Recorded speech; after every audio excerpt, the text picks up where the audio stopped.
Nous sommes ici en studio avec Mouloud Boukala, professeur à l'École des médias à l'Université du Québec à Montréal, l'UQAM, et Olivier Givre, professeur en anthropologie à l'Université Lumière Lyon 2. Vous êtes tous deux anthropologues et aussi les organisateurs du colloque Mort animale en perspective, qui est présenté dans le cadre du congrès 2018 de l'Association francophone pour le savoir, l'ACFAS, qui a lieu à Chicoutimi, ici au Québec, dès le 7 mai. Merci d'être là. Merci beaucoup. Donc, en premier, Olivier Givre, vous travaillez de près sur cette question de la mort chez les animaux. Vous connaissez les enjeux, mais pour le bénéfice de notre public. Pourquoi est-il important, à votre avis, de parler, de s'intéresser aux diverses perspectives concernant la mort des animaux? Oui, alors effectivement, moi, c'est un thème sur lequel je travaille depuis plusieurs années. Et notamment sur un thème qui est très cher aux anthropologues, c'est le sacrifice. Alors ça peut sembler très lointain, très exotique, mais pas tant que ça. Et la question de la mort des animaux, et je crois qu'il faut insister sur le pluriel, elle se pose aujourd'hui, on le voit, elle se pose de manière aiguë, sensible. Elle peut concerner à la fois la question de du rapport affectif qu'on entretient avec les animaux domestiques. Elle va concerner aussi la question de l'abattage, qu'il soit industriel notamment, rituel ou sous d'autres formes. Donc ça renvoie aussi à nos manières de manger, à la question de l'alimentation, de l'agro-industriel. Ça renvoie aussi à des enjeux environnementaux, écologiques plus larges. Qu'on pense à la surpêche, par exemple, voilà. Ou alors à la disparition. Certains parlent d'une 6e extinction des espèces, qui serait due à l'anthropisation des milieux, l'urbanisation, l'industrialisation, la surexploitation des milieux. Voilà. Donc, pour toutes ces raisons, c'est un thème qui est à la fois d'actualité scientifique. Moi, je crois que dans les sciences sociales, on s'interroge aussi beaucoup sur le fait d'essayer de dépasser une vision anthropocentrée, purement anthropocentrée. Et on met beaucoup l'accent justement sur cette notion de perspective. C'est pour ça qu'on va la retrouver dans le titre de ce colloque, Mort animale au pluriel, en perspective au pluriel, pour essayer de montrer le fait qu'on ne va pas apporter des réponses définitives, on va plutôt essayer d'élaborer ce qui nous semble être les bonnes questions, les questions pertinentes. Et il y a un dernier aspect que je voudrais peut-être pointer sur l'actualité de la question.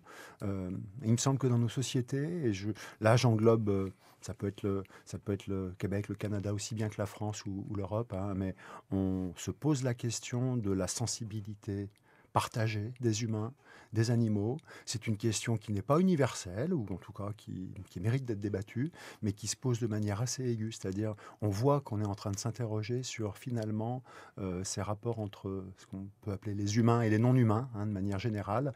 Et voilà. Alors, toutes ces raisons font que ce thème, qui peut sembler a priori assez austère ou un peu rebutant ou un petit peu qui peut interroger. C'est pas facile d'en parler, mais on va essayer de trouver les bonnes manières de l'aborder et de le transcrire en question de sciences sociales. Voilà. Je vais revenir sur un des aspects que vous avez abordé dans votre réponse, mais avant, je vais passer à Mouloud Boukala pour vous demander, vous avez choisi de promouvoir ce colloque avec un BD, un triptyque, en fait, dans lequel vous faites parler les animaux. Pourquoi vous avez choisi ce moyen pour promouvoir le colloque en tant que tel?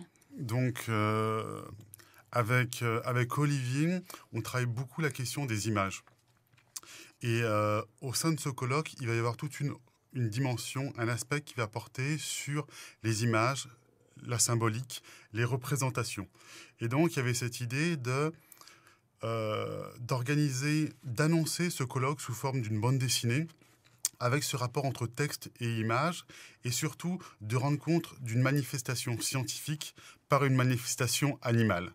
On s'est interrogé, on a scénarisé 2 planches de bande dessinée en se disant comment les animaux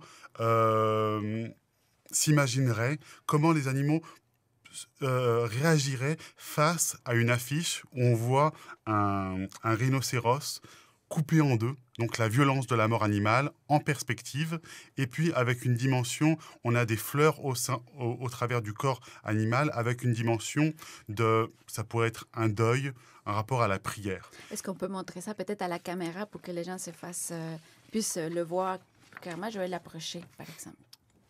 Donc il y avait cette idée donc on voit différents animaux face à l'affiche du colloque.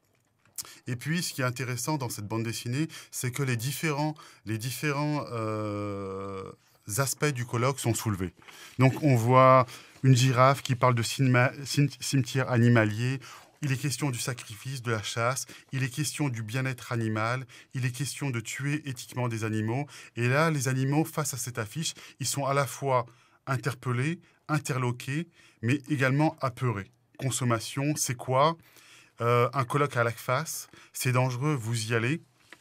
Et puis, après, on a une deuxième planche où là, on voit les réactions animales, où là, il y a la question de la manifestation et la question du droit des animaux. De plus en plus, il est question du droit des animaux, et là, on les voit manifester à bas les abattoirs, à nous la victoire, ne nous laissons pas abattre. Un éléphant qui porte une pancarte avec mentionné je ne finirai pas au cimetière, et puis une grosse banderole, animaux debout. Les chercheurs sont parmi nous, c'est les chercheurs, bien sûr, ce sont nous. Et puis, il y avait cette idée, dans le choix des animaux, de voir différentes catégories animales. Mhm. Avant de vous laisser partir, Olivier Givre, j'aimerais que vous nous parliez de votre projet Pense-Bête. Qu'est-ce que c'est, Pense-Bête? Alors, Pense-Bête, c'est le fruit d'une réflexion et puis d'un travail de connexion avec plusieurs chercheurs français et internationaux.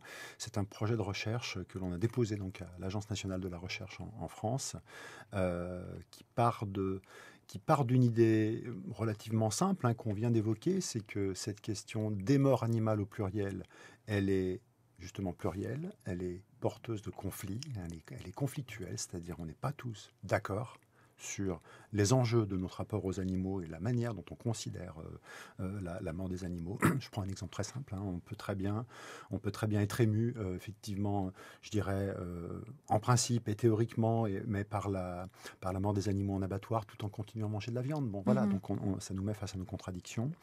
Et ce projet-là part de cette idée que ce sont ce qu'on appelle des scènes de confrontation, voilà, entre des publics sociaux différents. Voilà.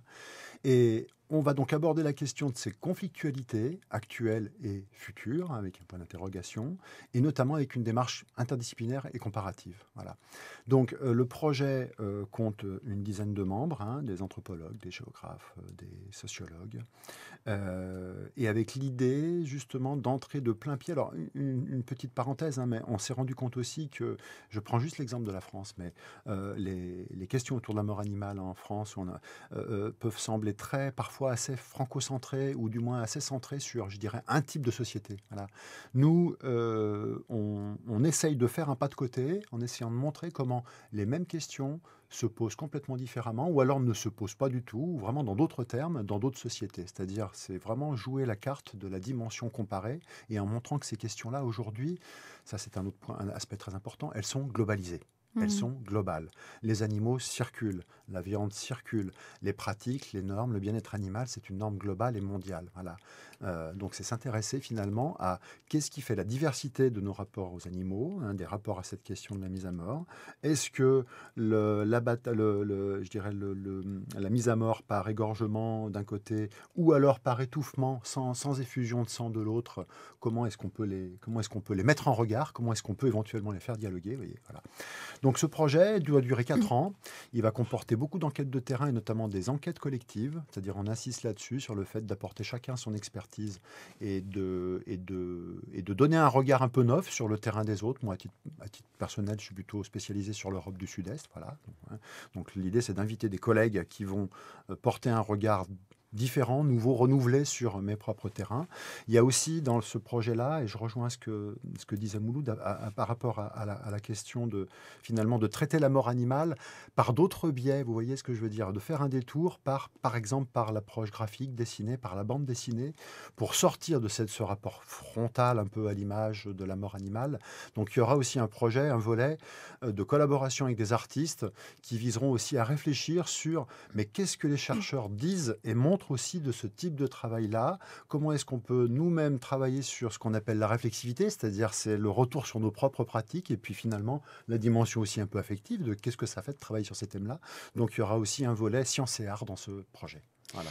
Mouloud, je reviens aussi à cette question artistique. Est-ce que ça serait aussi un moyen de s'approcher d'une partie de la population qui est pas nécessairement touchés par les recherches scientifiques, qui sont loin de vouloir lire des articles scientifiques ou d'aller dans des colloques. Donc, est-ce que cette partie, ce volet artistique veut rejoindre ça? Donc, avec l'usage de la bande dessinée, c'est un usage qui est à la fois accessible.